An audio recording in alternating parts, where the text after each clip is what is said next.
What's good, everyone? We're back. Drake has finally dropped his double album. There's a lot of songs on this thing, 25 to be exact. And I'm gonna change the way I do this review up a little bit just because I recorded it earlier and it just came out to be way too long. So what we're gonna do is we're gonna go over the highlights, we're gonna go over the lowlights, the less than stellar tracks, and then we're gonna go over the tracks that I think are just okay. And then I'll give you my thoughts at the end. So let's hit it. So I've decided to put a hat on because my hair is giving me some issues. But let's start going over some of the highlights on this album. First, I'm just going to mention some of the singles. So singles leading up to this album were God's Plan, Nice for What, and I'm Upset. I think they're all really good songs. God's Plan is a summer banger, and so is Nice for What, and the message is really good for both of those songs, as well as the music videos, to be honest. And I'm Upset was a little bit disappointing, just because when I first heard it, I honestly had no idea what the hell Drake was even talking about, and just some of the delivery on the album was a little corny, like disrespect. He's just like mumbling the S's there in disrespect. It makes it just seem softer for what the song is about. I don't know, it just kind of threw me off. But I think we could all agree that they're listenable at least, with I'm Upset being the worst single, but it's, I don't know, a lot of people are giving I'm Upset a lot of shit, but it's not that horrible of a song. There's a lot of cool stuff going on in the production. It has a cool vibe to it. The mood is nice. Sure, years from now, God's Plan and Nice for What will probably be the ones that a lot of people still listen to, and I'm Upset will kind of be left in the dust. But for this 25 track album, I think the singles were good overall, so I'll just leave it at that. And excuse any of the banging that's going on in the background if you guys can hear any. There's a lot of fireworks going off around where I live. It is July 3rd at night, so people are getting wasted and having a lot of fun. Anyway, back to Drake. The intro track, Survival. I personally, when I first started listening to this album, on my first listen, I did listen to it a couple times, but on my first listen, I think that this is a pretty decent intro track on this. It kind of sets up, both sonically and lyrically, what Drake is going to be talking about for the remainder of this album. He's kind of getting his thoughts out, and there's these subdued kicks and claps on this track that kind of match what Drake is saying, that he doesn't want to go full force into it just yet. He doesn't want to get ahead of himself and start getting into some dangerous territory. The melody's dreamy, and I think this serves as a nice slow start into the double LP, and I think there'd be a lot more replay value to this track if the album actually did turn out well, but overall I think for an intro track, this is a good song. Moving on to more of the highlights, we have the song Emotionless, which ironically sounds like Drake actually did put in some emotion to this track. And the production is full and vibrant and really uses this Mariah Carey sample to its advantage. And 8 out of 10 has a really great and full sound as well, with Drake bringing some real energy into the song that matches the full sound of this production. I mean, these two songs almost sound like, I don't know, like something that Nas could have thrown off his album. Just very classy and full. It's a very confident track, and Drake does little to bore me on here. I think Drake knocked it out of the park with these two tracks. And most of the same compliments I had for those two tracks, 8 out of 10 and Emotionless, I'd carry over to Sandra's Rose, which also has great lyricism, it's delivering a good message, and the sound is just full and crisp, and it's just a really good, it's a really fun song to listen to. That's How You Feel is also another highlight for me, and for all the spacey and minimalistic, skeletal, whatever you want to call it, production on this album, I actually think this is one of those songs, one of those spacey songs that's more direct and sounds more well thought out, with these futuristic sounds going on in the background that create this sinister ambiance. The parts where Nicki Minaj breaks onto this song really adds some nice revenge-laced flair to the dark and reflective lyrics that Drake spits on this thing. The delivery is excusable to me, and honestly with all these other mumble rappers or what have you, and artists like Lil Peep or Brendan Savage, people like that who do have this low-tone voice delivery. I think for a song like this and for what it's about, and given the atmosphere that the production is able to create, I actually do think that this is a great song. And the delivery is excusable as compared to some of these other spacey tracks on this album where it just bores the hell out of me. After Dark, although it sounds like a Trey Songz track to me, honestly, like they just completely ripped off Trey Songz on this, I think Ty Dolla $ign adds some nice breathing room away from the dull-ass vocals that Drake delivers on so many of these tracks, and delivery. On its own, I think it's a very sexy track that many people might return to in the future. Static Major is honestly able to bring some real life and energy and feeling to this song with his high-pitched singing, which works well with the slow and groovy guitar and the shaky drums, I think. I definitely see how a lot of people, some people or a lot of people, might find Drake's delivery and flow uninspired and awkward, but I think it's more of a highlight than a low point. Sorry if my camera angle changed a little bit. My batteries decided to give up on life during this recording, but we're back to the highlights, and the last highlight I think on this double LP is March 14th. I know. Dennis, why? Why is March 14th any good when he's just using it to spin his child, or spin the situation with his child to reflect positively on his self-image? Why? I think I'm just a lot more sympathetic to the perspective that he takes on this song. I mean, there's so many artists that have made songs about the same thing, whether it be their wife or their new child, and they've turned out way worse.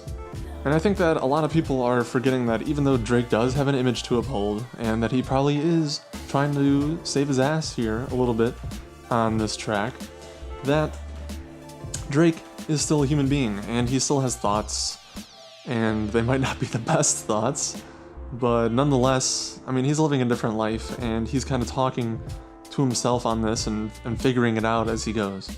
And just given how off the cuff a lot of the tracks on this album seem, I feel like this one's more well thought through, but it also does give into that feeling of being off the cuff and accentuating the fact that his life, that with the whole Pusha T situation and this baby situation, the life that he had as he knew it kind of flipped around a little bit, and he's just talking to himself to figure out what the hell is going on. And there's just been so many other songs about similar situations that I think are way worse and just way more horrible when it comes to the content or the perspective taken on them. And I think, we'll see if Drake ends up being a good father to his kid, whatever that means. Overall, I do like just seeing the human side of artists, and I think this is very human, and I think it's understandable. It's not a song I'm going to be returning to. It's not something that's artistically amazing. It just seems like he's getting his thoughts out there, like a lot of the rest of this album, but it's more concise, it's better on this track, and I think overall, even though I won't be returning to it, really, it's not the worst thing he could have done. And it's kind of endearing, even though it is endearing in a weird way. This brings us to the lowlights, the less than stellar tracks on this album, and I think there's quite a lot of them. First, let's start with Don't Matter to Me. And honestly, a song is bad when a dead guy's sample just shines way more than you do on this album. I mean, you think if you get a Michael Jackson feature, if that's what you want to call it, on an album, that you really want to put some thought into it, and that not only do you want to shine because you have the money to get a Michael Jackson posthumous feature on this thing, but also to that sounds weird, reintroducing Michael Jackson, but through your song, reintroduce Michael Jackson in a good way. And honestly, this just sounds like something, Michael Jackson's chorus on here, it just sounds like something The Weeknd could have done. I don't know why get Michael Jackson when there's not really that much purpose to this song. I mean, it's so surface level, it just doesn't really get me going anywhere. Blue Tint is honestly so forgettable, it shouldn't even have been a thought to put this track on this album. The Future feature does, that sounds funny, Future feature. The Future feature does basically nothing to add or to hype up the lackluster and low energy production on this cut. No matter how much money Drake spends on samples, it wouldn't make In My Feelings any better. It just sounds like a God's plan and nice for what rehash, which is so weird to me because why would you want to... I think this track literally interpolates God's plan on it. Why would you take a track that you put on your album as one of the lead, the lead singles, and then reuse it for another song? I mean, just leave the song off the album. You already have a huge hit. It's just so weird to me. And the fact that somehow they took two of the most popular songs on this album and mixed their sounds together and it turned out bad just leaves me wondering, like, what the hell happened ever since this Pusha T thing? And honestly, Drake sounds like a dead fish as soon as he starts his verse off on this. And now I don't want to make this too long, obviously, so I'm just gonna list off the other tracks that I just think were either uninspired, had low energy, just the flow killed it for me. Just any combination of this, the track itself with the production just had minimalistic and like no character to it. Elevate, Nonstop, Mob Ties, Can't Take a Joke, Is There More, Jaded, Finesse, Ratchet Happy Birthday, they all just sound like uninspired filler to me. I mean, Drake's, the amount of energy, the character that he brings onto this, it doesn't matter if it's spacey and minimalistic. I mean, some of this stuff just drags on and you're like, Jesus, how many times can you say the same thing over and over again on some of these songs? And songs like Ratchet Happy Birthday and Jaded, I honestly just find annoying to listen to. Jaded is just so condescending to women in general, and Ratchet Happy Birthday with his stupid ad-libs. I don't want to call them like stupid ad-libs, but it's like annoying. I can't listen to this song multiple times. It's just, yeah. So lastly, I'm gonna go over some songs that I thought were either just meh or they were on the brink. They had some potential of becoming better songs on this album, but they really just, I don't know, something happened along the way and they just didn't make it there. So More Sexual Scheming by Drake can be found on the song Final Fantasy, and for the most part it works, but I think it's just dragged out towards the end. I can see that if you were in the mood, this wouldn't be the worst track to throw down. But continuing with the lack of energy, I just think that Drake didn't live up to the energy of the beat on the song Talk It Up. I think I just spit all over my computer here. Other people have said that Jay-Z's verse on this is a little disappointing, but honestly I'm just glad that he's on here to kind of separate the monotony of Drake's sound that he slathers all over this album, and it does break from that, but it's not really too impressive. It does seem phoned in. It's definitely a listenable track, but I don't think it has a lasting impact. Summer Games is another one of those tracks that I think isn't that bad overall. I think it has a lot of potential, and if Drake were to do something like have Khalid feature on this for the chorus or for a verse, I think it would have added a lot of dynamic to it and kind of balance out Drake's low and it's almost like drugged out kind of R&B flow with something higher. It just would have been more dynamic. I think it would have been more fun. I think it would have been a better summer track. And I think because it doesn't have someone to kind of balance that out, it loses some of its impact. And I think that if Drake did do a remix or something with Khalid for this song, he could definitely have himself another summer banger. Sadly, Drake is just on his woes with the delivery on so many songs, and this happens to be one of them. And lastly, I actually like Peak. First time I listened to Peak, I was like, what in the hell am I listening to right now? And I don't think it's amazing, but honestly the haunting auto-tuned vocals that Drake laces this track with create a really good moody space on this track list that a lot of other songs really fail to replicate. The chilling electronic synths at the end are sonically different from a lot of the sounds found on this album. And to be quite honest, out of all the droning Drake cuts that actually made this album, I think that this one is the most atmospheric.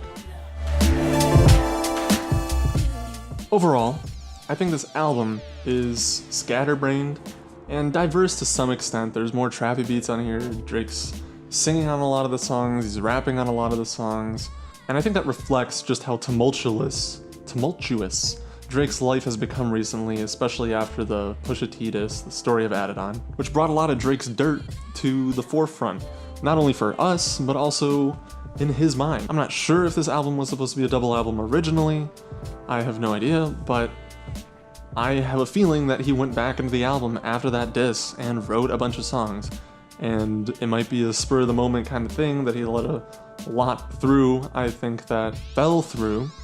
But I think this has been one of his most, I don't want to say personal, because so many of these songs on here do sound sterile and removed, but in a sense, this has been one of Drake's more personal albums that's come out in a few years. And I do think there's some value to that, and I think a lot of Drake fans appreciate that. I think that's something that people loved Drake for when he first started making music, and I think a lot of the tracks on here people might find relatable. Personally, I just think that a lot of the songs on here, especially the ones that I mentioned as the lowlights, all those songs could just have been thrown off the album and it would have been way better. I think Drake is able to get out a lot of positive, reflective, and even dark messages on many of the songs on here. It's just that it's in such a sea of mediocrity, sonically, that it starts to bore me. I'll definitely revisit some of the songs on here, some of the bangers, even songs like Peak, I can find myself throwing onto some playlist, and Sandra's Rose, some of those more full, vibrant songs that really show that Drake can still bring energy and new ideas and good composition to a song. But many other tracks on here I think just could have been molded further into perfection or just left off the album entirely. I think this album is a solid 5 out of 10, and if anyone is interested, I'm gonna put the songs that I like on here in the sort of new track list. It'll be over here somewhere. I'm gonna put it in a new track list to show you the ones that I personally think people might revisit and that I'm probably gonna revisit myself. Until Friday, I hope everyone has a good 4th of July, if you live in America. If not, celebrate it anyway. Just get drunk, get wasted with us, across the pond. That's cool. Peace.